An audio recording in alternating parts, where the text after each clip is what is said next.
Россия хиришле санцизем экономикын хышпыртыдымне ура худеш. Анжақ шевежешін жетірі жағансыне шағы адаланма хушма майзен ұшса бажы. Шубашкарда бұрнаған Екатерина Малинина хитре атпа кебе емшелеме бұшлана. Тұғын малы тұмдер ют шыржывра шілянезенжен пағалы хебе илемлі хебе чаплырақ. Он бекезіне урық ништада шілемеші. Хитре бренд тұмебе эбирге баллашрымыр.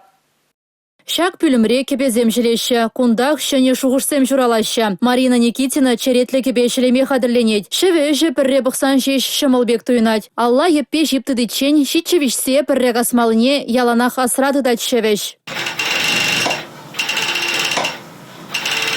Чываш херезен кебе емшелес шуғыш ағалден журалман. Сансызене була шыржывра чылайлавка губынна. Келешеген тумдир шыраза тупма евір. Шитменіне ябалазен хагебе пағалы хедетивіштермест. Эбі шанадып хитре бренд рыныкран кайны ыты бренд цене тивишлибе хулыштаре. Незельзен культурине упрасыде теп вырында. Чываш террин эрежізембе, палызембе илемлетне тумдире халық комыллана. Костюм теленмелле хитре джесле, кую герчик вали пидинумай пага бюджет ширармар, палах выл хаклырах, утны чух укшазем шынгыр-жынгыр дываще. Шержив экономики жын адалановы жын ішлегензіне патшалықта пулышать. Екатерина Малинина харбыр хойделін үш пұжараганзіне пулышмалы программаба келі жүлін, кебеем желез же пұжарза яныда. Малашне выл хойын таварне интернет лабамзіне сутлыға ғыларашын. Унчух не выл тінже шайне етуге.